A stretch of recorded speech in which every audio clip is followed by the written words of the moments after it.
خب بچه سلام، امیدوارم که حالتون خوب باشه. بچه صدای منو دارین شما؟ صدام خوب میاد؟ بله استاد. خب خیلی هم عالی. بچه من یه توضیح کوتاه بهتون بدم، بعد شروع کنیم، بعد بهتون بگم قرار چی کار بکنیم. اه، از 2011 تا 2000 تقریبا بهتون بگم 17 18 ریتم آیمت یه جوری بود که قابل پیش بینی بود. 2018 2019 یه خورده امتحانا سخت شد تا 2023 و یعنی اگر بخوام کلی طبقه بندی کنم آیمت 2011 تا 2023 یه سبکی بود، 2024 و 2025 یه سبک دیگه. چرا این اتفاق افتاد؟ به خاطر اینکه ارگانی که این آزمون رو طراحی میکرد عوض شد و به طبع اون حالا عوض شدن این ارگانه سبک سوال هم تغییر داده. مثلا همین آیمت گذشته دیدین که بعضیاتون که از این مبحث خاص میبینی که 8 تا سوال داده بود. خب یعنی کسی اگر اون مبحث رو حذف کرده بود 8 تا سوال از دست میداد، در حالی که خیلی غیر منطقی بود. قبلا یکی دو تا از اون مبحث سوال میداد و به طبع اون ما هم در واقع حالا جزواتی که برای قبل داشتیم رو تغییر دادیم و سعی کردیم که خیلی خیلی خیلی با آیمتی که حالا رویه که گرفته منطبق بشیم. خب و این از این ما مباحثی رو قرار بخونیم که بعضیاشو احتمالاً دبیرستان نخوندیم. حالا بعضیا میدونن قبلا تو کلاس بودن، ما کلا وقتی میخوایم درس بخونیم هم مبحثه چه تو دبیرستان باشه چه نباشه قرار کامل توضیح داده بشه، هم انگلیسیش قرار گفته بشه. خب یعنی شما قرار نیست فقط یه چیزایی به فارسی یاد بگیریم چون امتحان به فارسی نیستش. و بچه ها میدونن من سر کلاس سعی میکنم اصطلاحات اون لغتایی که هست رو بهتون بگم و یاد بگیرین لطفا. بچه ها یه چیزایی هستن هی تکرار میشن و این اصطلاحات به شما خیلی کمک میکنه. برای من مهم نیست شما فارسیشو بلد باشی یا نه، برای من مهمه که انگلیسیش هم بلد باشه چون آزمون به زبان انگلیسی. این از این. پس لطفا بچه ها حواستون به این قضیه باشه. بعد این از این مورد. بعد نکته بعدی در مورد منابع و تستنی.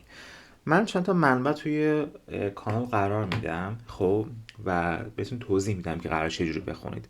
سعی کنید بعد از هر تاپیکی که خوندیم برید حتما این مباحث رو از اون در واقع کتاب ها هم بخونید اگر میخواید بیشتر و عمیق‌تر یاد بگیرید. ما سعی کردیم تو این جزوات همه چی رو براتون بیاریم، ولی خب رفرنس هم بخونین بد نیستش و توصیه میشه که این کار رو بکنید. بچه سعی کنید از کلاس وقتی میرید با سوال و با این که مثلا من فلانشو نفهمیدم نرید، یعنی هر چی بود بپرسین لطفا. من هم سعی میکنم از ساده ترین چیزا توضیح بدم تا سخت ترین چیزایی که حالا هستش و خواهشاً دقیق یاد بگیرین. بچه الان ما داریم مانیتور میکنیم تغییرات آیمت رو و بر اساس اون آپدیت کردیم و الان حالا خبرایی به گوش ما رسیدی که قرار سبک بعدی چه جوری باشه، حالا پیش بینی هم کردیم قرار چه جوری باشه.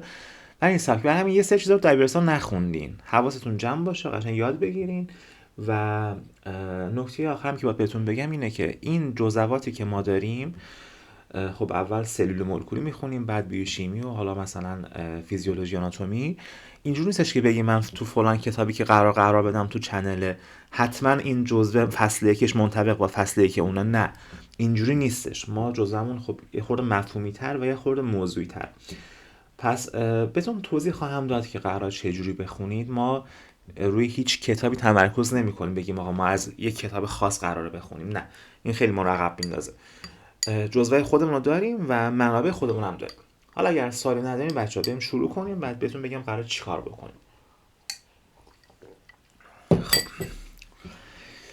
بچه‌ها من میدونین که سر کلاس ازتون سوال میپرسم برای اینکه ببینم شما مباحث رو فالو میکنین یا نه. خب پس لطفاً حواستون باشه، لطفاً در واقع گوش بدین. بعد یه سری چیزا براتون جدیده، خب، که کامل یاد بگیریم و در واقع با هم بریم جلو. منابع و این چیزایی که بهتون گفتم قرار براتون تو چنل بذارم. کسی میخواد حرف بزنه بچه ها؟ من فکر کنم مایک کسی باز شد. خب بچه ها ببینید، ما از مبحث سایتولوژی قرار شروع کنیم. سایتولوژی. خب توی زیست شناسی هر جا پیشوند پسوند سایت رو دیدین یعنی سلول. خب مثال معروفش هپاتوسایته. سایت معمولا حالا پیشوند یا پسوند سلوله. خب سلول. و توی انگلیسی هم قطعا میدونین دیگه، سلول به انگلیسی میشه سل. ما میخوایم در واقع سلول شناسی یا سایتولوژی رو بخونیم. معمولا حالا لوژی هم که آخر کلمات میاد یعنی چی؟ یعنی همون حالا علمی که اونو مطالعه میکنه، حالا دانش مربوط به اون. ما میخوایم در مورد سایت ها، سلول ها، سل ها بخونیم. خب انواع سلول ها، یعنی کلا هر اطلاعاتی در مورد سلول ها میخوایم داشته باشیم اینجا میخوایم در واقع بیاریم. خب و میخوایم اینجوری شروع کنیم. احتمالاً قبلا میدونید و آشنا هستید که ما سل ها رو یا همون سلول ها رو، من یه خورده زوم کنم که فضایی داشته باشیم، ما سل ها رو تقسیم میکنیم به دو دسته. احتمالاً میدونید، یا یونی هستن، یونی سلولار هستن، یا مالتی هستن. این یعنی چی؟ یونی یعنی تک سلولی، مالتی یعنی چند سلولی. خب و یا سینگل سل هم میگن. حالا این تو جزوه هست، همین چیزی که نوشتین. سینگل سل یعنی تک سلولی، یعنی یک دونه سلول. خب یعنی یک ارگانیسم یا جاندار، ارگانیسم یعنی جاندار، یک جانداری که از یک دونه سلول تشکیل شده. خب حالا این یونی ها میتونن دیپندنت باشن یا ایندیپندنت باشن که میخونیم جلوتر. یعنی چی؟ یعنی مثلا شما فکر کن یه دونه تک سلول تصمیم میگیره که تنهایی زندگی کنه یا بره با دوستاش زندگی کنه. اگر بره با بقیه زندگی کنه ولی بازم یه سلول باشه بهش میگن کلونی. خب حالا بعدا میخونیم. پس یک دونه یونی سلولار یا تک سلولی که با بقیه دوستاش زندگی کنه و اونا هم تک سلولی باشن و اونا هم مستقل باشن میشن کلونی. بازم تک سلولی هم ولی کنار هم زندگی میکنه، مثل ما آدم‌ها. فکر کن هر انسان یه سلول رو کنار هم زندگی میکنه. بعضی از جانداران ما، ارگانیسم‌های ما هم حالا چند سلولی هستن. مثل انسان ما یک دونه سلول که نداریم، هزاران هزار میلیارد تا سلول داریم. خب ما مبحث اصلیمون از یونی ها شروع میشه، از تک سلولی ها شروع میشه. خب ازتون خواهشم اینه که وقتی حالا پیش میاد این اصطلاحات رو یاد بگیرین دیگه، کم کم مثلا دیگه جای تک سل بگیم یونی سلولار یا سینگل سل. خب چیز ساده ایه. پس ما تمرکز اصلی ما یونی سل های ما هستن یا سینگل سل های ما هستن، تک سلول های ما هستن. بچا حالا من اینو پاک کنم، یه فضا داشته باشیم کم کم وارد در واقع جزئیاتش بشیم. بچا وقتی میگیم تک سلولی یا یونی سلولار یا سینگل سل، چه جاندارانی میتونن تک سلولی باشن؟ خب ما جاندار هم میدونید دیگه، ارگانیسم یعنی ارگانیسم بهش میگن توی انگلیسی. ما جانداران مختلفی داریم که در واقع ارزان به خدمتتون که من فکر اینجا باید باشه که میتونن تک سلولی باشن. خب یا یونی سلولار باشن، تک سلولی باشن. چیا هستن بچه ها؟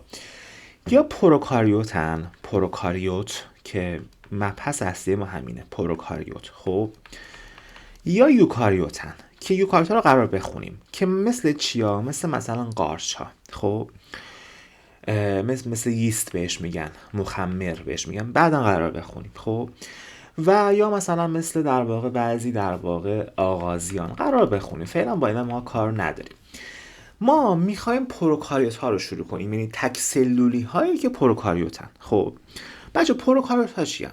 احتمالا باش آشنا هستیم. پروکاریوت ها، پرو توی زیست شناسی اینجا معنی قبل میده، یعنی قبل، بیفور. کاریوت یعنی هسته. یه سری سلول ها هستن که قطعا میدونید شما و این سلول ساده هستن، اصطلاحاً سیمپل هستن. بعد و ارگانل ندارن، اندامک ندارن. خب ارگانل ندارن یا هسته ندارن. میخوایم بخونیم نوکلئوس ندارن. یه سری سلول های در واقع ساده ای هستن. خب که در واقع ارزم به خدمت شما که اینها مبحث اصلی ما هستش. خب پس ما فعلا میخوایم روی پروکاریوت رو تمرکز کنیم و اینها در واقع با هم بخونیم. بچه ما پس سلول ها رو تقسیم کردیم دو دسته فعلا، حالا دستبندی مختلف داشت، پروکاریوت، یوکاریوت. و پروکاریوت ها، خود پروکاریوت ها هم دو دستن. خب پس خود در واقع پروکاریوت هایی که میخوایم بخونیم، خود اون پروکاریوت دو دسته است. خب یه دسته از این پروکاریوت هایی که میخوایم بخونیم اصطلاحاً بهش میگن آرکی ها. خب من اینو اینجا اشتباه نوشتم، اینو پاکش کنم.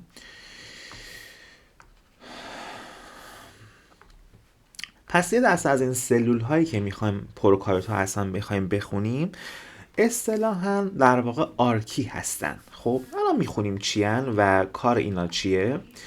یه سری از اینا نه بکتریا هستن. خب میخوام در مورد اینها با هم صحبت کنیم ببینیم که اصلا چه فرقی دارن. پس پروکاریوت ها ما دو دستن، آرکیا و بکتریا. خب بچه‌ها اینجا یه نمونه از آرکی ها رو شما میبینید. هر دوی اینها پروکاریوتن. آرکی ها ساده ترین پروکاریوت ها هستن که خیلی خیلی وقت پیش بودن و ویژگی هاشو میخوایم بخونیم و یه خورده میخوایم وارد جزئیاتش بشیم. خب اصطلاحاً به آرکی ها و همین بکتری ها بهش مایکرو ارگانیزم میگن. خب یعنی در واقع ریز جاندار میشه به فارسی، یعنی یک جانداری که حالا در واقع کوچولو هستش. اینها چه آرکی ها چه بکتری ها، اینها از میدونید که از یوکاریوت خیلی در واقع متمایز هستن. یه سری ویژگی های دارن که یوکاریوت ندارن و یه سریشون مشترکه. احتمالاً چیزایی که قرار الان با هم اشاره کنیم بخونیم یه سریشو خوندین یه سریشو نخوندین و یه خورده حوصله میکنیم به اون جایی برسیم که یه خورده برای شما هم تازگی داشته باشه. خب بچه‌ها آرکی ها و بکتری ها ما باید ساختارشون با یاد بگیریم و بررسی کنیم. خب قبل از اینکه ساختارش رو یاد بگیریم من یه نکته بهتون بگم میز آرکی هستن چی هستن. آرکی ها یه سری پروکاریوت هایی هستن که برای اکوسیستم های مختلف و برای یه سری فانکشن های مختلف و عملکردهای مختلف حیاتی هم برای ما. خب مثلا ما یه سری چرخ‌های غذایی داریم که میخونیم برای ما مهمن، بعد توی در واقع بیوتکنولوژی مهمن، الان پایین‌تر متوجه میشی که چرا اینجوریان و این ساختار کلیشه. خب خیلی خیلی شبیه به باکتریا هستن و پلازمیت دارن، میخونیم چیه، مزوزوم دارن، سل ممبرین دارن، ممبرین همون قشر هاست میدونید شما بچه‌ها، رایبوزوم دارن همون ریبوزوم بهش میگن، سایتوپلازم دارن و تاژک دارن، سل وال دارن که مبحث اصلی ماست امروز، پلی دارن، چیزایی که قرار بخونیم. بچه این آرکی ها خب یه سری ویژگی فیزیکیشون و ژنتیکیشون با باکتری ها یکسانه ولی بعضیش متفاوته. خب و میخوایم در مورد اینا با هم صحبت کنیم چه فرقایی با باکتری ها دارن. خب یکی از مهمترین فرقایی که این آرکی ها با باکتری ها دارن متابولیزمشونه. خب متابولیزم. خب کم کم میخوام در مورد این با هم صحبت کنیم که چه در واقع فرقی با هم دارن. متابولیزم تعریفش رو بعداً توی بیوشیمی قرار بخونیم. به کاتابولیزم و آنابولیزم میگن متابولیزم، به ساخت و ساز مواد میگن یا سوخت و ساز مواد میگن در متابولیزم. بچه یه سری از این آرکی باکتری ها یا آرکی ها که داریم میخونیم توی محیط های خیلی خاصی زندگی میکنن. خب به این محیط هایی که اینا زندگی میکنن چون عجیب غریبن خب و ویژگی خاص دارن ما برامون جالبه که بررسی کنیم. یه سری از این آرکی باکتری که میخونیم اصطلاحاً عاشق این هستن که دماهای خیلی خیلی زیاد زندگی کنن، مثلا تو دماهای مثل 60 تا 120 درجه. این دما برای شما مهمه که بلد باشید. مثل کجاها؟ مثل مثلا آتشفشان ها یا مثلا دره های آتشفشانی ولکانیک ونت ها. خب مثل درهای آتشفشانی زندگی میکنن، منافذ آتشفشانی اون لبی آتشفشان زندگی میکنن و دماش خیلی بالاست. یا مثلا توی هات اسپرینگ ها یعنی چشمه های آب گرم زندگی میکنن و این دماشون تقریبا تو این بازه هستش. به این باکتری هایی که آرکی باکتری هایی که تو دماهای بالا زندگی میکنن اصطلاحاً میگن ترموفایل ها. بچه توی زیست و شیمی و فیزیک اینا معمولاً پیشوند ترمو از دما و گرما میاد. فایل هم یاد بگیرین، خیلی تکرار میشه. فایل یعنی دوست داشتن. خب ترموفایل انگار گرما دوسته. پس این سری از باکتری ها، آرکی باکتری های ما ترموفایل هستن، گرما دوستن، توی دماهای خیلی مثلا بالا زندگی میکنن که باکتری های دیگه نمیتونن زندگی کنن. یه نکته بهتون بگم اینجا. خب شما فکر کن یه باکتری داریم ما، ببین خیلی مهمه، کم کم داریم وارد اون چیزایی میشیم که حالا بعداً قرار تکرار هم بشه. داخل ما باکتری کلی چیز میذاریم مثل انزایم ها یا همون آنزیم. درسته؟ انزایم، آنزیم. میخونیم بعدن چی کار میکنه آنزیم ها. بچه ها هر انزایم یا آنزیم به فارسی توی دمای خاصی کار میکنه. خب و اصطلاحاً دمای بهینه بهش میگم، بعداً میخونیم. مثلا تو فکر کن دمای بدن تو اگر 37 خردی درجه است، 38 مثلا درجه است، آنزیمه دیگه تو دمای 50 نمیتونه کار بکنه. میفهمین چی میگم؟ چون دمای بدن تو 37 خرده‌ایه. مثال میزنم برای تو، نمیتونه تو آنزیم دمای 50 کار بکنه. اگر تو دمای 50 ببری، چرا بدن مثلا دماش 43 میشه میمیره؟ یعنی تو چند درجه دما رو میبری بالا، بدن مثلا داره به دچار مرگ میشه، اکسپایر میشه اصطلاحاً. چرا؟ چون آنزیم ها دمای خاصی دارن برای در واقع زندگی کردن. خب اگر دما رو ببری بالا، ساختار پروتئین دچار دینچوریشن میشه. ساختار پروتئین بعداً میخونیم دچار از بین رفتن میشه و پروتئین کار نمیکنه. این آنزیم داخل سلول های ما هم کار نمیکنه، سلول میمیره. این باکتری ها چرا مهمن برای ما؟ خیلی جالبه، چون آنزیم هاش میتونه تو دمای 120 درجه زندگی کنه. میفهمی چی میگم؟ وقتی یک آنزیمی 120 درجه زنده است و کارشو داره انجام میده، برای ما توی صنعت داروسازی و صنعت مثلا بایوتک مهم میشه که آقا این دماش اینقدر کار میکنه، برمیداریم باشه یه کارهای انجام میتونیم. ما توی پی سی آر قرار بخونیم اینو. خب پس از این لحاظ برای ما مهمن ترموفایل ها. خیلی فعلا واردش نمیشم چون خیلی الان واردش بشیم از مبحث عقب میمونیم. اصطلاحاً بچه‌ها انزایم ها و سل ممبرین یعنی قشا، ممبرین یعنی قشا، ممبرین یعنی قشا. اصطلاحاً انزایم ها و سل ممبرین اینها اصطلاحاً هیت استیبل هستن. استیبل یعنی تو دماهای بالا مقاومن. مثل ما نیستن که دما مثلا یه چند درجه بر بالا بمیرن. خب ببینیم ترموفایل ها. بچه بعضی از این در واقع باکتری ها، چه اونایی که ترموفایل هستن، همین آرکی باکتری ها، چه اونایی که حالا تو محیط دیگه زندگی میکنن، ترجیح میدن توی محیط های اسیدی زندگی کنن. مثلا میگی دمای مثلا یارو مثلا ببخشید پی اچ اون محیط دو هستش یا 3 هستش و باکتری داره تو پی اچ خیلی پایین زندگی میکنه، محیط خیلی اسیدی زندگی میکنه، بهش میگن اسیدوفایل ها. اسیدوفایل ها. خب اسید از اسید میاد، فایل دوست داشتن، اسید دوستن.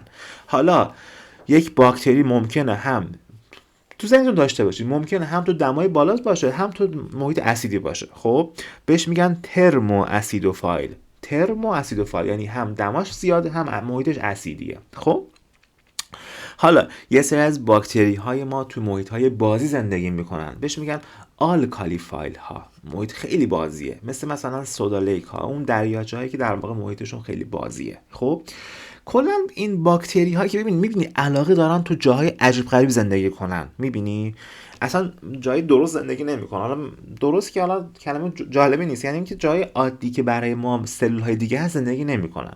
به این نوع باکتری ها میگن اکسترموفایل. یعنی چی اکسترموفایل؟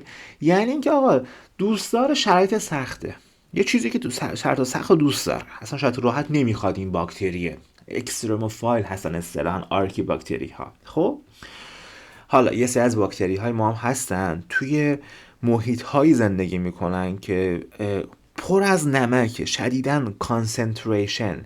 میدونی یعنی چی؟ یعنی غلظت، کانسنتریشن سالت یا همون نمک زیاد و بالاست. خب به اینا میگن هالوفایل ها. اونا که نمک دوستن هالوفایل ها و تو محیط های شدیداً نمکی زندگی میکنن. مثل اونایی که مثلا یه پوند، یه دریاچه رو در نظر بگیر، پوند یه دریاچه و آبش تبخیر شده و نمکش مونده، مثل دریاچه متاسفانه ارومیه که تبخیر شده. هالوفایل ها مایکروارگانیسم های که زندگی میکنن هالوفایل ها. و یه سری از در واقع ارزم به خدمت شما که آرکی باکتریا هستن که اینها در واقع تو محیط های زندگی میکنن که دما خیلی خیلی سرده. خب بهش میگن سایکروفایل ها، مثلا قطب.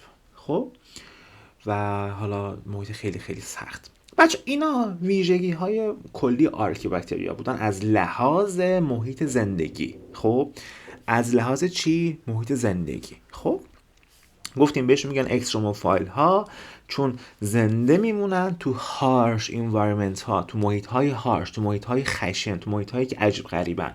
گفتیم که مثلا اسپرینگ یعنی چشمه، چشمه های اسیدی یا خاک های اسیدی. هایپرسالین واتر یعنی هایپرسالین یعنی نمکی، شدیدا نمک، غلظت نمکی زیاد باشه. و این از این. خب و بچه تا اینجای کار سوال که ندارین؟ نه؟ اگر سوال دارین تو چت بنویسین. بچه ساکتین ها، من ازتون قرار سوال بپرسم ها. من چتمون رو بیارم. نیکی گوش میدی تو؟ بچه هستین؟ خب بچه این در مورد حالا ویژگی هایی که زندگی میکنن خب آرکیوبکتری ها. از لحاظ متابولیسم یا از لحاظ سوخت و ساز چه فرقی با بقیه باکتری ها دارن؟ خب میخونیم حالا بعدن و یکم وارد جزئیات میشیم. بچه بعضی از این حالا آرکیوبکتری های ما که در واقع بحث میکنیم خب یه سری واکنش هایی دارن تو داخل این ساختارشون که منجر به یه سری چیزایی میشه که باکتری های دیگه ندارن. خب مثلا یکی از اون در واقع ویژگی هایی که خیلی خیلی برای اینا مهمه و دارن اینه که این آرکیوبکتری ها توی محیط هایی میتونن زندگی کنن که اصطلاحاً انایروب. یعنی چی؟ یعنی بی هوازیه، یعنی هوا و اکسیژن نیست. ما جلسات بعد در مورد محیط های زندگی کل باکتری ها میخونیم. خب خیلی بحث از این پیچیده تره. ما فعلا در مورد آرکی ها صحبت میکنیم. بچه‌ها بعضی از این باکتری های در واقع آرکی تو محیط های بی هوازی یا انایروب زندگی میکنن. خب دیگه از این بعد پرسیدم بی هوازی چیه، باید بگی انایروب یا انایروبیک باکتریا. خب دیگه نگو بی هوازی. این محیط بی هوازی یا انایروب ما مثل کجا؟ مثل فاضلاب ها، مثلا باطلاق ها، فاضلاب ها، یا توی در واقع اینتستین یعنی در واقع روده، توی مثلا روده در واقع بعضی از جانداران. اینها یه سری واکنش های انجام میدن که نباید اکسیژن باشه. مثلا اینها یکی از واکنش های معروفشون اینه که CO2 رو، کربن دی اکساید رو با H2 ترکیب میکنن و متان و آب تولید میکنن. چون متان تولید میکنن این باکتری ها بهش میگن متانوجن یا متانوجنسیس. این فرآیند بهش میگن. متان از متان میاد، جن از جنریتور میاد، یعنی از سازنده متان. خب پس یکی از باکتری های ما هم متانوجن هست، یعنی متان تولید میکنن. اونایی که تو فاضلابن، توی در واقع ارزان به خدمت شما توی محیط هایی هستن که در واقع چیه؟ محیط ارزان به خدمت شما که محیط بی هوازی. خب پس از لحاظ متابولیسم با بقیه باکتریا فرق دارن. خب یه سری ویژگی دارن که مشترکه که ما فعلا الان واردش نمیشیم چون قرار بخونیم. خب مثلا اینکه گفتیم نوکلئوس هسته ندارن یا ارگانل ندارن، همون اندامک ندارن، یا ژنتیک متریالشون توی یک محیطی به نام نوکلیوتیدژن قرار بعداً بخونیم چون مشترکه. بچه‌ها ممبرینشون یا قشای سلولی، قشا چیه میدونین دیگه؟ یک بریریه، یک در واقع حافظیه، یک سدیه که محیط اینترا داخل رو از اکسترا یعنی هم در واقع بیرون رو جدا میکنه. خب مثل این در واقع در واقع این پرده، مثل یه پرده طوره. خب این ساختار قشایی این باکتری ها که بعداً قرار با هم بخونیم با ساختار باکتری های دیگه فرق میکنه. خب و اصطلاحاً اترلینکتن، ولی ما بعداً الان احتمالاً این جلسه بخونیم که این یکی باکتری های ما استرلینکن، میخونیم اینا رو. بچه دیواره باکتری های در واقع باکتری های معمولی رو میخوایم بخونیم، دیوارشون بازم فرق میکنه، دیوار آرکیوبکتری و یه سری ویژگی دیگه که حالا چیزایی که شما باید بخونید. من سعی کردم توضیحاتی که تو این در واقع شکلا بود، تو این در واقع مباحث رو براتون بیارم اینجا و توضیح بدم. معمولا سعی میکنم توی در واقع چیزایی که درس میدم اون اصطلاحات رو براتون معنی کنم. اگر به چشمتون خورد چیزی رو در واقع ندیدین، نگفتم بهتون، بهم بگین که حالا من معنیشو بهتون بگم. حالا جلسات اول بهتره که چند تا معنی براتون انجام بدم که شما راحت باشین. مثلا بچه ها توی هالو فایل ها گفتیم که اونا که نمک دوستن، خب گفتیم که کانسنتریشن در واقع غلظت. و بچه ها وقتی میگیم شما دریاچه عمومی در نظر بگیر، آب خیلی خیلی کم شده، خب و اصطلاحاً دیهایدریشن اتفاق افتاد، یعنی آب کمه. دیهایدریشن یعنی که کمبود آب. این باکتری ها توی این شرایط مقاوم هستن، زنده میمونن و میخونیم بعداً رودوپسین دارن، یک پیگمنت یا یک در واقع رنگیزه‌ای هستش برای گرفتن در واقع جذب کردن در واقع نور. اینا چیزایی هستن که حالا قرار تکرار بشه و خونده بشه. ویژگی کلی آرکیبکتری ها بود. بیام وارد قسمت اصلی بشیم و وارد خود باکتری ها بشیم. پس ما یه سری پروکاریوت ها رو گفتیم که دو دسته تقسیم کردیم، یه دونه آرکی ها، یه دونه هم در واقع خود باکتری ها. خب ما میخوایم الان باکتری ها رو بخونیم. در مورد آرکی باکتری ها یه خورده صحبت کردیم، خب و الان میخوایم وارد در واقع ارزان به خدمت شما ساخت خود باکتری ها بشیم. خب بچه ارزان به خدمت شما که میخوایم چیزی که از اول از همه شروع کنیم مورفولوژی این هاست. مورفولوژی یعنی ریخت شناسی، شکل شناسی. خب میخوایم ریخت این باکتری ببینیم که چه شکلیه. خب معمولا ما بر اساس شکل معمولا سلوال جو پایین‌تر قرار بخونیم یا دیواره سلولی باکتری ها، ما باکتری ها رو تقسیم میکنیم به چند دسته مختلف بر اساس چیزی که میبینیم. خب ممکنه باکتری های ما مثلا کروی باشن، خب یا اسفریکال باشن، بهش میگن کاکسای، یا ممکنه در واقع باکتری های ما حالت در واقع میله شکل باشن، رود شیپ باشن، بهش میگن باسیلای، یا شکل‌های مختلف. میخوایم در مورد اینا با هم صحبت کنیم. خب میخوایم در مورد شکل باکتری صحبت کنیم. بچه‌ها باکتری هایی که خب شکل اینها کرویه یا اصطلاحاً اسفریکال کرویه، خب بهش میگن، حالا تو فارسی کوکسی میگن، کوکساید نوشته میشه، کروی. باکتری کروی به اینا میگن، مثل این چیزایی که اینجا میبینی شکلشون کرویه. خب و انواع مختلف از این باکتری ها میتونیم داشته باشیم. میتونیم یه دونه باکتری داشته باشیم از اون باکتری کروی، میتونیم دو تا داشته باشیم به هم وصل شده باشن و بر اساس چند تا از این باکتری های کروی میتونیم اسمای مختلف داشته باشیم. مثلا اگر دو تا باکتری کروی به هم وصل شده باشه بهش میگن دیپلوکاکسای. خب دیپلو این دوتایی. خب اگر باکتری ها به شکل یک رشته به هم وصل بشن، اینجوری باشن، رشته باشن، بهش میگن استرپتو. اصلا کلا استرپتو پیشفندی برای رشته مانندها هستن مثل اینا. خب استرپتوکاکسای. یا اگر باکتری ها مثل خوشه انگور به هم وصل بشن بهش میگن استافیلو کاکسای. خب ولی این در واقع پسونده همیشه هست. برای کدوم باکتری ها؟ برای باکتری هایی که کرویان، کره هستن، کروی شکلن، اسفریکالن. خب به اینا میگن گریپ لایک کلاستر، یعنی شکل در واقع خوش انگوری. خب این برای شما خیلی اهمیت خاصی نداره.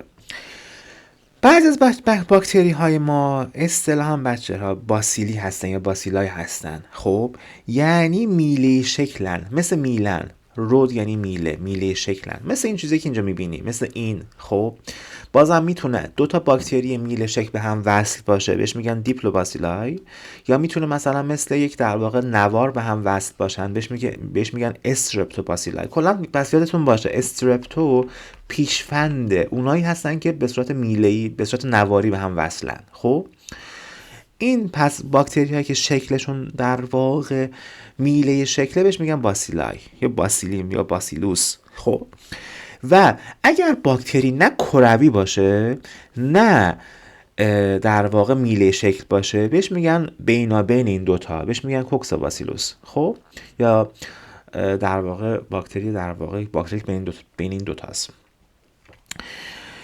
و یه سری شکل‌های دیگه هم هست که میتونه باکتری مثلا اصطلاحاً مارپیچی باشه. خب بهش میگن اسپایرولیا. من براتون بنویسم اینو. خب اینا شکل‌های کلی باکتری هست که قرار کلی تکرار بشه و شما باید تو ذهنتون داشته باشین. باکتری که مارپیچی هستن به این اسم خونده میشن. یا باکتری هایی که مثلا به صورت میله های خیلی کوتاه خمیده هستن، به صورت کاما هستن، کاما دیگه، خب مثل اینا بهش میگن در واقع ویبریو. خب همچنین باکتری ما هستن یا باکتری که نواری شکل و میله شکل دراز هستن بهش میگن فیلامنتوس. خب اینا شکل های کلی باکتری هستن. خب یا مثلا باکتری که خیلی انعطاف پذیرن و مارپیچ شکلن، دوباره خب بهش میگن اسپیروکت ها. خب اینا چیزایی هستن که قرار خونده بشه و تکرار بشه معمولا توی مباحثی که الان میخونیم، ولی کلیاتش باید یادتون بمونه. چیه باید یادتون بمونه برای آیمت؟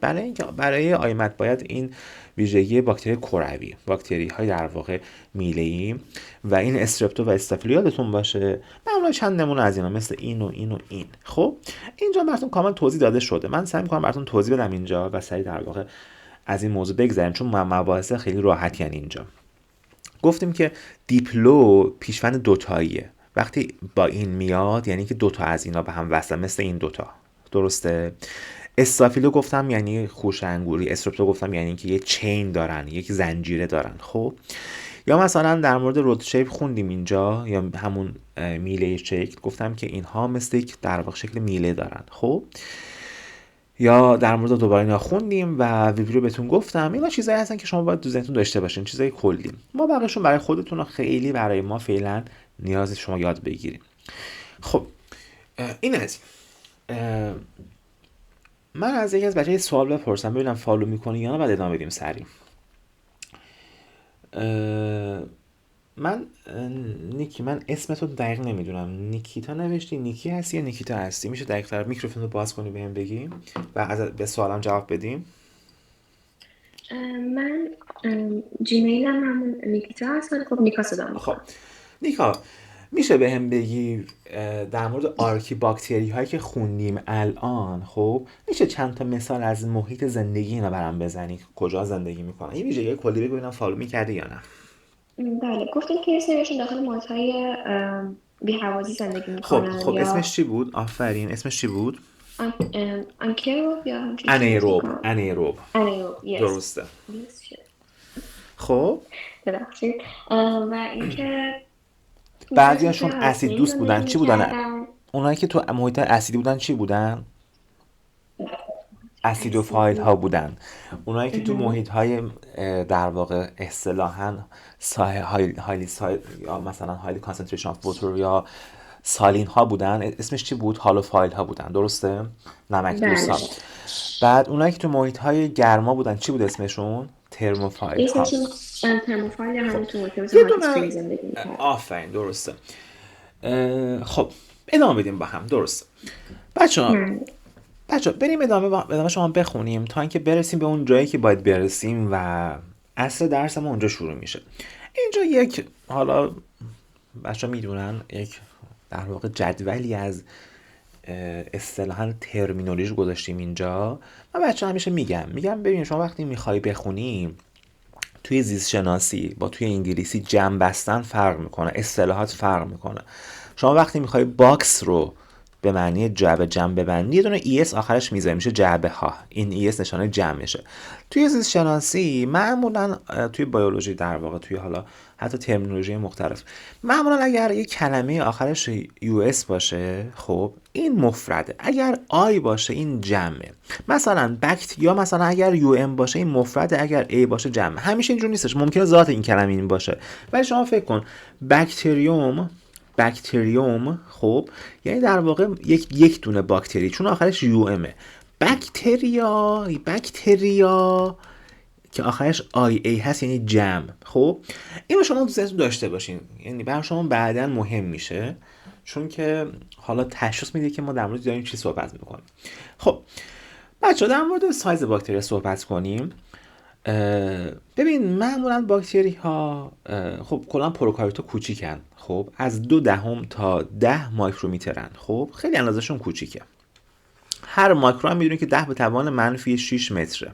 خب و کوچکترین در واقع پروکاریوتی که شناخته شده بهش میگن مایکوپلاسما ها. خب و قطرش انقدره، تقریبا 1/10 مایکرومتره. خب و بزرگترین پروکاریوتی که شناخته شده خب و میشه با چشم عادی هم دید 600 مایکرومتره خب و اینا چیزایی که با تو ذهنتون داشته باشین که توی اینتستین یا توی روده زندگی میکنن، توی روده ماهی ها. بچه این شکل هم برای شما مهمه، از این لحاظ برای شما مهمه که من اینا چیزای ساده رو اسکیپ میکنم تا به اون مبحث اصلیمون برسیم که چون بحث اصلیمون اونجاست. این شکل برای شما مهمه، رنج کلی سلول ها نشون داده. فقط یادتون باشه توی آیمت یک بار اومده بود در سلول های جانوری در مقایسه با سلول های در واقع این جانوری، این سلول گیاهیه، اینم جانور، این گیاهیه، این جانوری، این گیاهیه. سلول های گیاهی در مقابل سلول های جانوری اندازهشون بزرگتره. خب این آیمت اومده بود. و سلول های پروکاریوت و باکتری که میخونیم معمولا اندازهشون کوچیک‌ترن. رنج سلول های یوکاریوتی معمولا از 10 تا 100. خب ولی رنج سلول های پروکاریوتی معمولا تا 10، یعنی قبل از 10 1 تا 10 معمولا اینقدر. حالا ممکنه بزرگتر و کوچیک‌تر باشه ولی خب به ندرت اتفاق میفته. خب بچه‌ها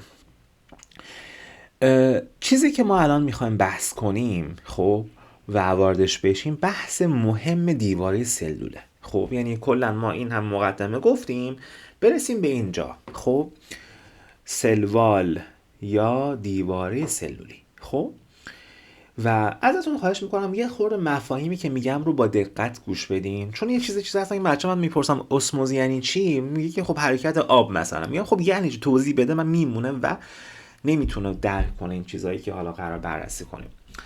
این مهمه. خب و معمولا هم تو آیمت خیلی تکرار میشه. بچه قبل از اینکه ما سلوال یا دیواره سلولی ها رو بخونیم میخوایم در مورد اسموسیس بخونیم. خب یا اسموز به فارسی. کلا این چیه؟ بچه ببین به حرکت آب خب از جایی که در واقع فکر کن من 2 ظرف داری اینجا. خب 2 ظرف داری که حالا مثلا با یه پرده، یه ظرفی که با یه پرده در واقع پوشوندی و جدا کردی.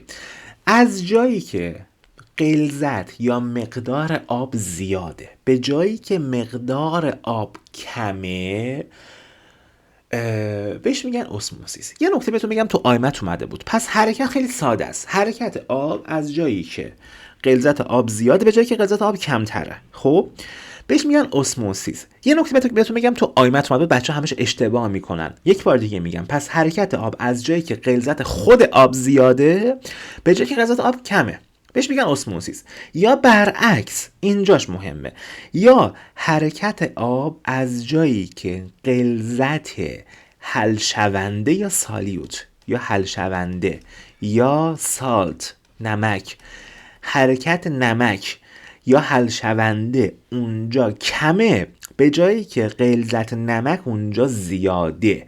یک بار توی آیمت و همچنین تو آزمون‌های دیگه اومده بود. شما فکر کن مثلا اینجا اینا مولکول‌های آبن، خب اینجا مولکول آبه بازم. خب اومده بود مثلا شکل مولکول‌های حل شونده نمک با چیزی دیگه نشون داده بود.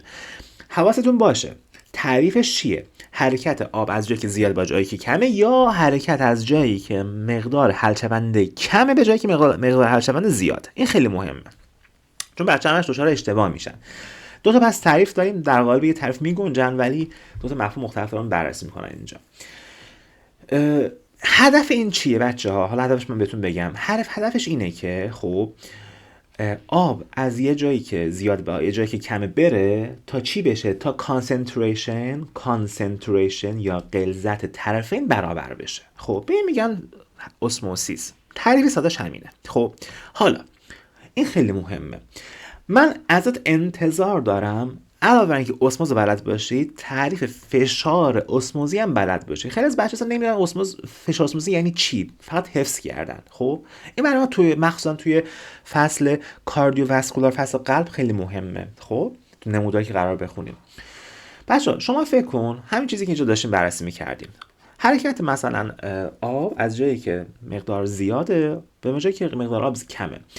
یه چیز بهتون بگم، ما اینجا مفهوم نت موومنت داریم. نت موومنت یعنی چی؟ بچه‌ها وقتی میگم آب از یه سمت به سمت دیگه حرکت میکنه، آیا معنیش اینه که از یه سمت دیگه برعکس حرکت نمیکنه؟ میگه میکنه، ولی در مجموع حرکت به اونجایی که مقدار آب کمه بیشتره. برای همین میگن نت موومنت، یعنی اون خالص حرکت آب به جایی که آب کمه بیشتره. ولی حرکت به هر جهتی داریم ما اینجا. خب اگه دقت کنی اینجا 3 تا فلش به سمت راست داریم، 2 تا به سمت چپ داریم. پس اصطلاحاً نت موومنتش یه دونه سمت راسته. خب اینو تو ذهنتون داشته باشیم. بچه‌ها اون قشایی که مثلا این 2 تا محیط رو از هم جدا کرده بهش میگن سمی پرمیبل، یعنی این در واقع تراوایی داره، یعنی نفوذ پذیری داره. فعلا من با این کار ندارم. من یه چیزی میخوام بهتون بگم. وقتی آب حرکت میکنه از جایی که زیاده به جایی که کمه، اتفاقی که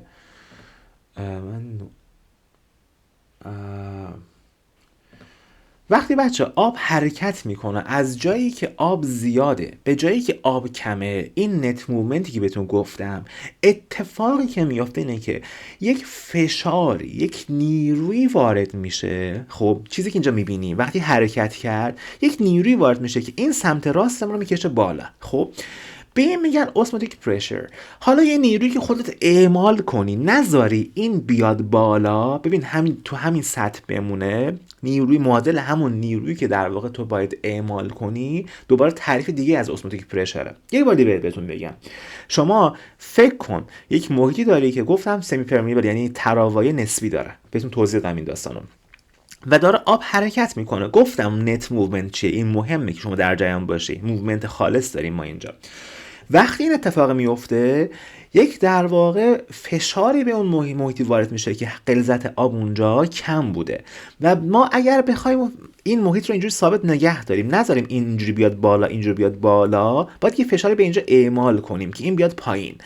به این در واقع میگن اسموتیک پرشر. خب و این خیلی مهمه، خیلی خیلی مهمه برای سلول های ما، خیلی مهمه. چرا؟ چون اگر شما فکر کن بچه‌ها، شما فکر کن باکتری که این شکلیه، هی آب بیاد توش، یهو مثلا بشه این شکلی، خب میتره که دیگه نباید این اتفاق بیفته تا یه جایی با ما مقاومت کنیم ما. خب دقیقاً اینجاست که نقش سلوال یا دیواره سلولی میاد. خب اصطلاحاً سلوال یا دیواره سلولی اصطلاحاً یک لایه یا لیر بهش میگن توی انگلیسی، یک لایه ریجیدی هستش، یعنی محکمی هستش. خب که باعث میشه که خب این در واقع سلول ما شکل خودش رو ثابت نگه داره و دوچار فروپاشی نشه، نترکه. خب ما بحث اصلیمون همینه.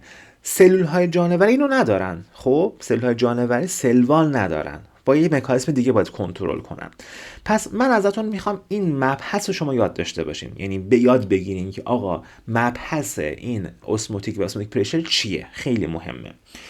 بچه‌ها ما حالا من قبل از اینکه وارد خود این سلواله که میگم مبحث اصلی ما هست بشم، یه نکته دیگه هم بهتون بگم که در جریانش باشید. ما چیزی به نام تونیسیتی داریم. تونیسیتی چیه؟ تونیسیتی یعنی این که در واقع ما بیایم 3 تا سناریو، 3 تا حالت تعریف کنیم و سلول ها رو بر اساس غلظت های داخلیشون و خارجشون تعریف کنیم و بسنجیم. یعنی چی؟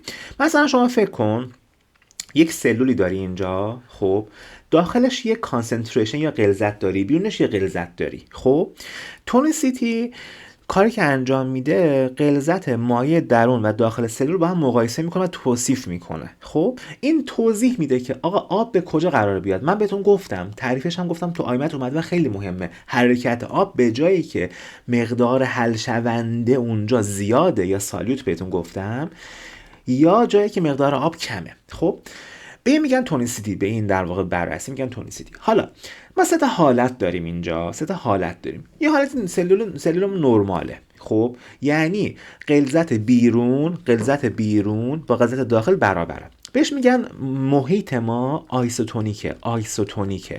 پس بچه ها آیسوتونیک ها محیط هایی هستن که غلظت بیرون و داخل با هم برابره. خب و پس میتونید در نتیجه بگیری که آقا چون غلظت با هم برابره، هر چقدر آب که میره بیرون همون قدر آب میاد داخل. پس نت موومنت ما صفر، اینجا نت ما صفر. خب سلول ها نورمال. یه حالتی در نظر بگیر که اصطلاحا بهش میگن هایپوتونیک. بچه این اصطلاح خیلی مهمه، هایپوتونیک. یعنی این که بچه ها اینجاش مهمه. هایپوتونیک بچه چیه؟ یعنی این که غلظت املا یا غلظت نمک ها، سالت اسمشو بهتون گفتم، بیرون کمتر از داخله. آب خالص آب در واقع بیرون خالص تره. خب این چه اتفاقی باعث میشه اتفاق بیفته؟ آب باعث میشه که چون در واقع غلظت املاح بیرون در واقع کمتر از داخله، خب آب به داخل سلول حرکت کنه. خب و وقتی آب بیاد داخل سلول، مثلا فکر کن سلول اینجوری بود، سلول در واقع بزرگتر و بزرگتر میشه، اندازش بزرگتر میشه. خب به اینا میگن هایپوتونیک سولوشن ها. و سلول ممکنه متورم بشه، اصطلاحا تو انگلیسی توی زیست میگن سول بشه، متورم بشه و ممکنه بترکه، دچار در واقع ترکیدگی بشه. و اینجاست که ما نباید بذاریم این اتفاق بیفته و اینجاست که نقش سل وارد دیوار سلولی میاد. خب اگر سلول باکتری ما، شما خوندی الان داشتم بهت میگفتم، گفتم باکتری های هالوفایل ها تو محیط های شدیداً دارن نمکی زندگی میکنن یا محیط های عجیب غریب زندگی میکنن. اگر قرار باشه اینجوری باشه، خب یا مثلا دیوار نباشه، خب سلول از بین میره. خب یه بار دیگه، پس تو محیط های هایپوتونیک بچه‌ها آب وارد در واقع سلول میشه، سلول اصطلاحاً در واقع باد میکنه، متورم میشه و یا اصطلاحاً اینجوری هم بهش میگن توی زیست شناسی تورجیت میشه، یعنی متورم میشه. این اصطلاح باید یاد بگیرین ها بچه‌ها. خب باید یاد بگیرین. سلول بزرگ میشه تا اینکه برسه به نقطه‌ای که بترکه. خب دچار در ترکیدن بشه. بچا ترکیدن رو دیگه شما داری زیست میخونی، باید یاد بگیرین زیست چیه. بهش میگن در واقع سایتولایسیس، یعنی سلول میمیره، لایز میشه، سایتولایسیس. اول جلسه گفتم اگر سایت اول یک کلمه بیاد یعنی سلول، لایسیس یعنی تجزیه. وقتی سلول بترکه میگن سایتولایسیس شده، سلول مرده. خب و پس ببین این سلول جانوری در نظر بگیر، دیواره نداره، سلول ترکید، ولی این سلول دیواره داره، سلول نترکید، سلول گیاهیه. باکتری هم دقیقاً این همینه. یا برعکس بچه‌ها، تو محیط های هایپرتونیک سولوشن ها محیط هایی هستن که غلظت املاح بیرون بیشتر از داخله، یعنی غلظت اون سالته بیرون بیشتره. گفتم غلظت اگر بیرون بیشتر باشه چی میشه؟ چه اتفاقی میفته بچه‌ها؟ آب به بیرون سلول حرکت میکنه، یعنی آب در داخل سلول میره بیرون. سلول اصطلاحاً چی میشه بچه‌ها؟ سلول اصطلاحاً چروکیده میشه، بهش میگن شرینک شده، یعنی چروکیده میشه، آب میره بیرون دیگه. خب و این چروکیدگی و رفتن آب به بیرون بهش میگن پلاسمولایسیس. توی جزوه هست البته دیگه، پلاسمولایسیس. خب آب سلول چروکیده میشه، خب تو سلول گیاهی مثلا، و شرینک میشه، چروکیده میشه. توی کجا؟ تو محیط هایپرتونیک. پس این که میگم غلظت اطراف در واقع این محیط های ما مهمه به خاطر همینه. پس آیسوتونیک، هایپوتونیک و هایپرتونیک رو شما بلد باشی. خب هایپرتونیک اونایی هست. اصلا هایپر یعنی چی؟ هایپر توی زیست یعنی بیشتر بالا، هایپو یعنی کم، خیلی جا میبینیم. آیزو یعنی مساوی. خب تونیک از تونیسیتی میاد که گفتم یعنی چی. و این من براتون کامل توضیح دادم، بعد اینا رو گفتم بهتون. من میگم سعی میکنم حتما اصطلاحات براتون معنی کنم، چون شما اولین بار احتمالاً دارین اصطلاحات علمی رو میشنوین و مهمه. پس بچه برای این که نذاریم این اتفاق بیفته، ما سل وال باید داشته باشیم، باید دیواره سلول داشته باشیم. خب بچه این دیواره سلوله، یک لایه محافظ محکم اطراف کجا؟ سل ممبرین یا همون قشا که مانع تغییر شیپ یا شکل سلول میشه. اینو براتون بالا گفتم، اینجاش برای ما مهمه، اینجاش خیلی مهمه. خب من این مقدمه رو از تقریبا 1 ساعت دارم مقدمه میگم که به اینجا برسیم که ببینید که آقا سل وال نقشش چیه و چرا برای ما مهمه. خب بچه سوال نداریم تا اینجا؟ خسته که نشدیم؟ نه خب امیر جان شما که نباید سوال داشته باشه، شما نمرت 68 بوده تو قیمت و شما قطعا باید حواست جمع‌تر باشه. بچه شما سوال ندارین؟ بخشی من فقط خواستم بدونم که این اصطلاحاتی که حالا می‌نویسین رو الان نیازه که ما یادداشت بکنیم یا حالا ریکوردش یا من اسکرینشو میذاریم؟ ریکوردش رو براتون قرار میدم. خب بعد که شما داشته باشین تو جزوه هم هستش. علاوه بر اون بچه‌ها میدونن ما یک کتابی نوشتیم که تو این کتاب تمام اصطلاحات رو جمع کردیم. خب من اون بچه توصیه میکنم که این کتابو قبل از اینکه زیست شروع کنم بخرن و بخونن. خب لینکش رو براتون میفرستم اگه خواستین تهیه کنین که اصطلاحات همش اونجا اکثرا اونجا هستن که شما باید یاد بگیرین، چون شما احتمالاً مطالب علمی و بلدی خب یا یاد میگیری ولی اصطلاحاته که چون آزمون زبان انگلیسیه خب باید یاد بگیری. ممنونم، مرسی ازتون. خب بچه بریم بعد از این هم مقدمه طولانی که داشتیم برسیم به در واقع سلوال. خب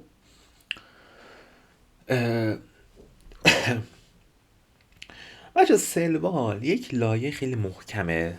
ریجید یعنی خب محکم، لیر یعنی لایه. خب که سل ممبرین رو اصطلاحاً میپوشونه و به سل یا به یک در واقع سلول شیپ میده یا پروتکت میکنه، یعنی حفاظت میکنه. در مقابل چی؟ در مقابل اسموتیک پرشر. درسته؟ که مانع ترکیدن سلول بشه، مانع سایتولایسیس بشه. خب سایتولایسیس چی بود بچه‌ها؟ سایتولایسیس یعنی مرگ سلولی یه جورایی، یعنی تجزیه سلول. خب بچه‌ها شما این اگر سلول باکتری باشه در اطراف قشا یک لایه داریم به نام سلوال، اینایی که می‌بینی اینجا. خب و سلوال خیلی مهمه برای ما. بچه سلوال از چی تشکیل شده؟ سلوال اصطلاحاً از پپتیدوگلایکن تشکیل شده. گلایکن این مهم یاد بگیری. پپتیدوگلایکن یعنی چی؟ پپتیدوگلایکن، پپتیدو از پروتئین میاد، پپتیدو گلایکن از قند میاد، یعنی دیواره سلولی باکتری ها از پروتئین و قند تشکیل شده، بهش میگن پپتیدوگلایکن. خب هم پروتئین داره هم قند داره. یک بچه پلیمره اصطلاحاً پلیمره میخونیم، قرار در موردش کلا صحبت کنیم که اطراف سلول رو پوشونده. خب و کلا بچه شکلایی که بالا خوندیم همشون بر اساس شکل دیوار سلولیشون بوده، همون سلوالشون بوده. خب و خیلی برای ما مهمه این، خیلی مهمه. بچه ها ما اینجوری بهتون بگم، ما اطراف سلول گفتیم ما سلوال داریم. خب ما بر اساس شکل و ساختار سلوالمون یا همون دیوار سلولی دو نوع باکتری داریم بچه ها. خب دو نوع باکتری داریم، باکتری گرام پوزیتیو و باکتری گرام نگاتیو. باکتری گرام مثبت و گرام منفی. خب پس ما دو نوع باکتری داریم. خب بر اساس شکل و ساختار دیواره سلولی. این خیلی مهمه برای ما. خب هر کدوم برای خودش ویژگی های مهم خودشو داره، هر کدوم ویژگی خاص خودشو داره. خب و میخوام در مورد با هم صحبت کنیم، کلی حرف بزنیم. بچه گرام پوزیتیو ها و گرام نگاتیو ها از کجا تشخیص داده شدن؟ یه شخصی بود به نام گرام، یه شخصی دانشمندی بوده با یه روش رنگامیزی خاصی که داشته فهمید یه سری مثلا دیوارشون این شکلیه، در دیوارشون این شکلیه. خب ما برای ما مبحث ما اون اصلا اونا نیستش، ما مبحث ما چیز دیگه است.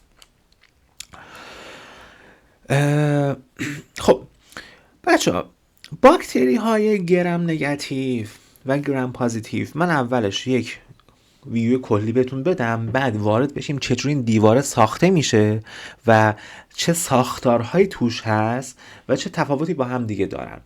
بچه باکتری های گرام نگاتیو اگر دقت کنید دو لایه قشا دارن. باکتری های گرام پوزیتیو یک لایه قشا دارن.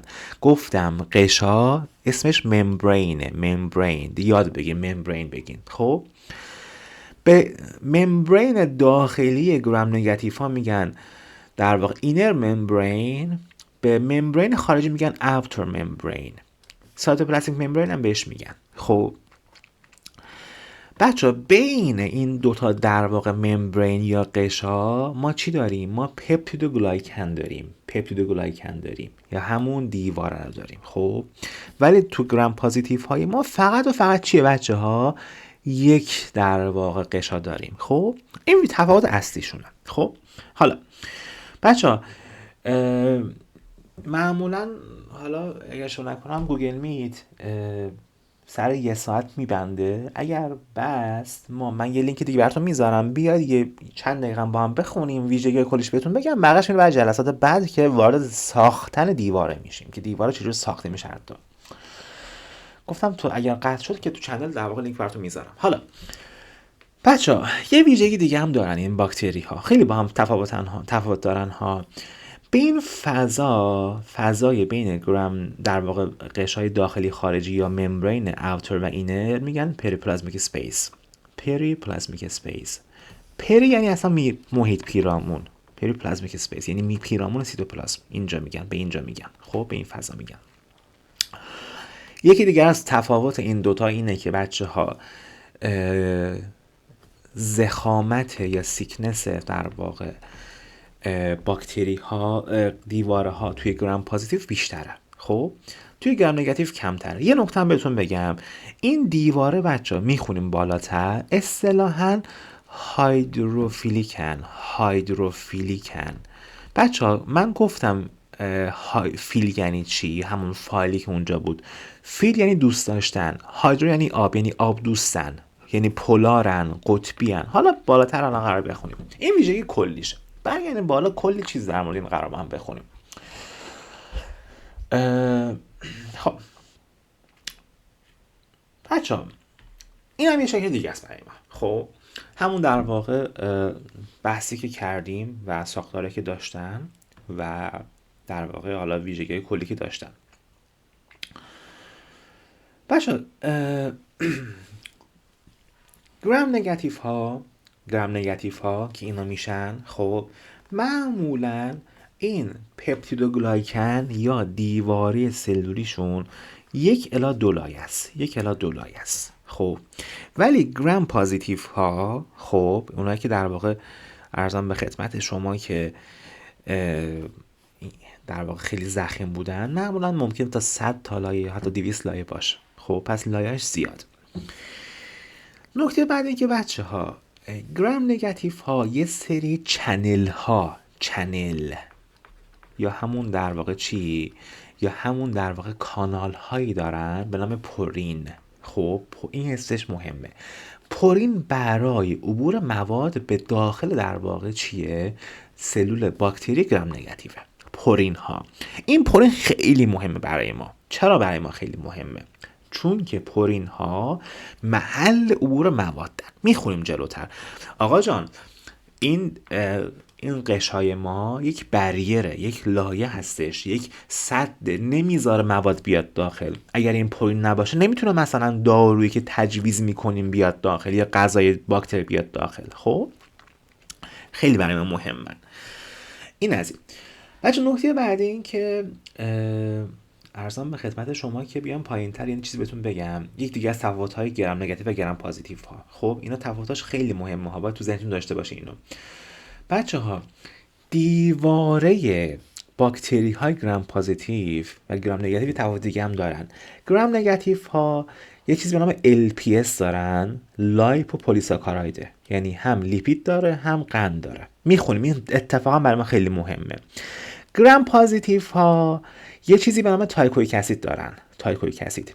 خب این تایکویک اسید ما 2 نوعه، یا وصل به قشا مثل این که اینجا میبینی بهش میگن لایپو تایکویک اسید، یا در داخل دیواره سلول قرار داره بهش میگن تایکویک اسید. خب مهمه دیگه. پس 2 نوع دارن.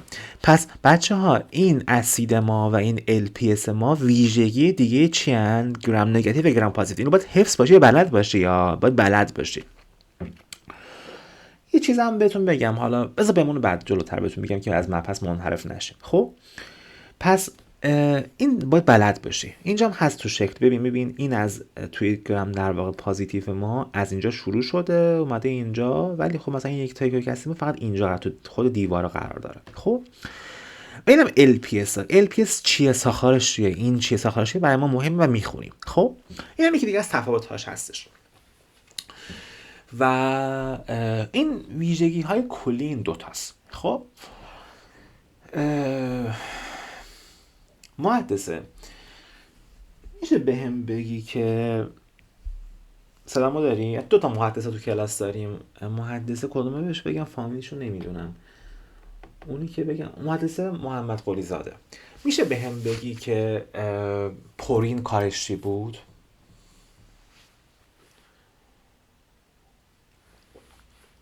هستی کلاس؟ خب میشه بهم بگی پورین، میشه اگه میتونی مایک تو باز کنی و بهم توضیح بدی پورین کارش چی بود؟ همین پروتئین اینجا.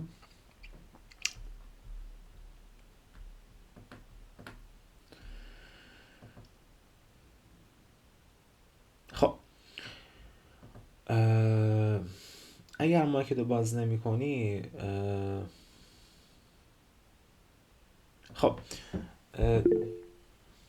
خب باش، بذارید ادامه بدیم تا مبحث نصف و نیمه نمونه، تا یه جایی برسونیم، بعداً حالا در واقع جلسه بعد کاملش میکنیم. بچه ها ببین، دیواره گفتم جنسش از چیه؟ از پپتید و گلایکنه. یعنی این چیزایی که اینجا میبینی، این دیواره بچه، این دیواره. خب کجاست این دیواره؟ کجا رفت این دیواره؟ اینا، همه اینا. خب یا همه اینا اینجا که این بنفشایی که میبینی از پپتید و گلایکنه. خب و از قند و پروتئین ساخته شده. قند و پروتئین ساخته شده. خب بچه ها نکته چی اینجا؟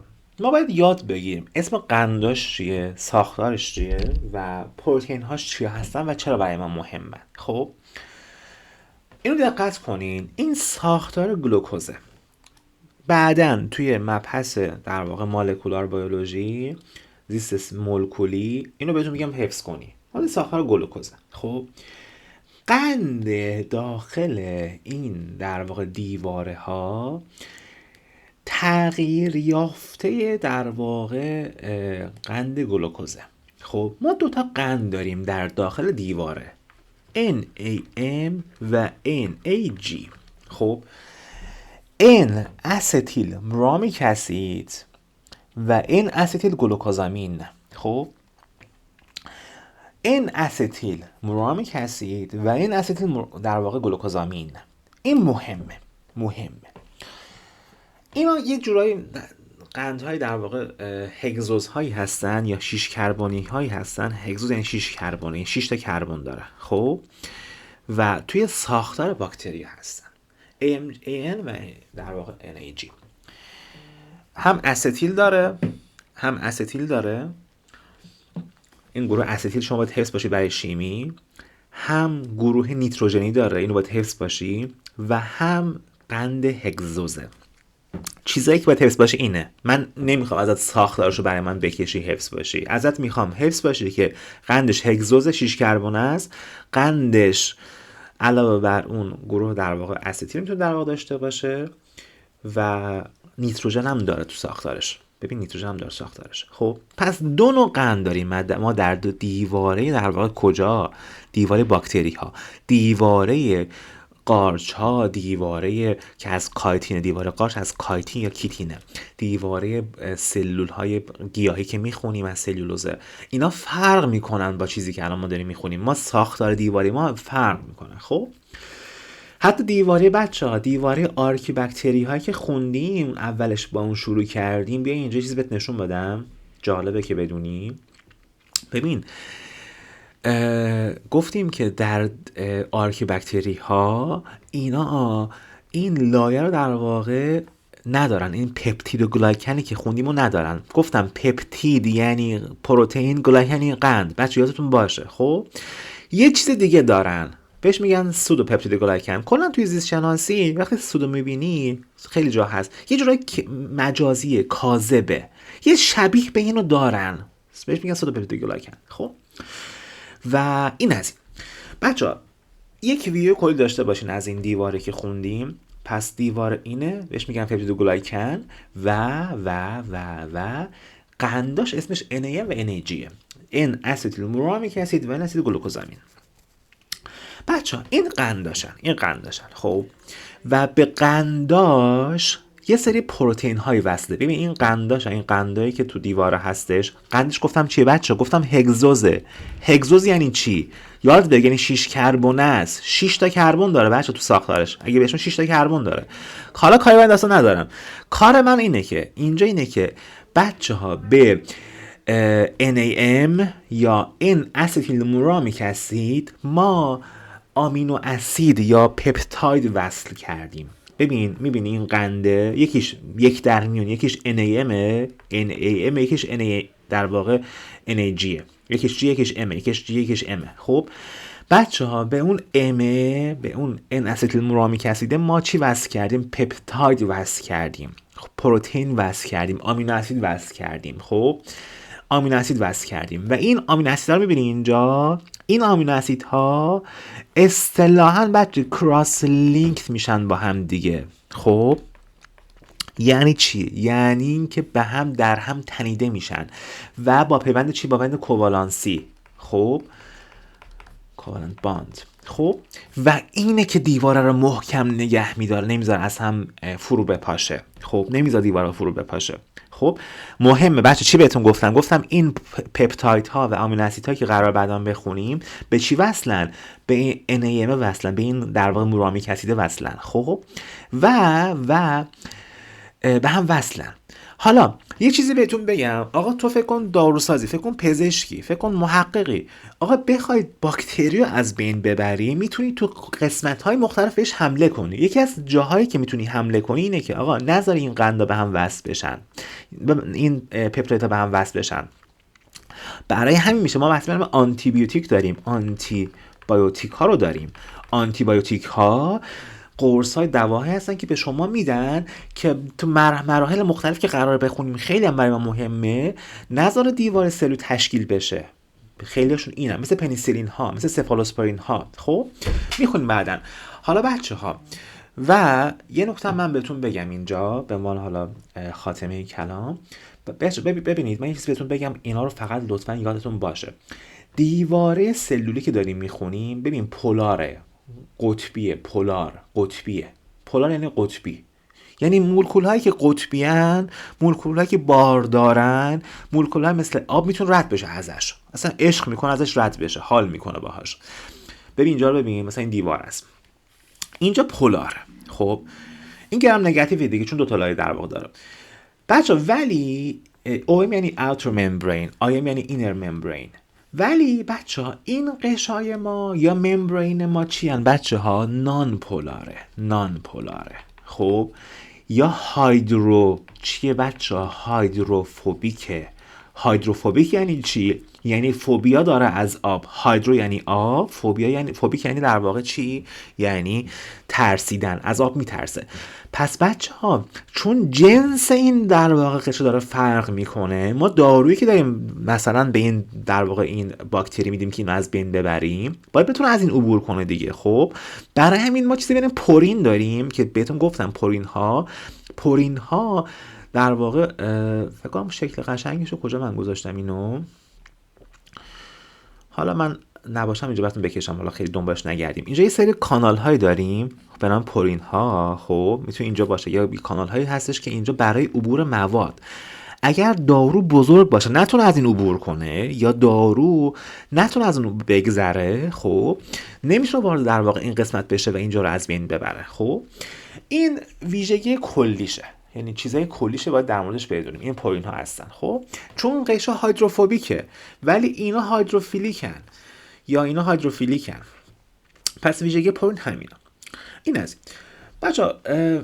همونطور که میدونیم ما کلاسمون معمولا در واقع 1.5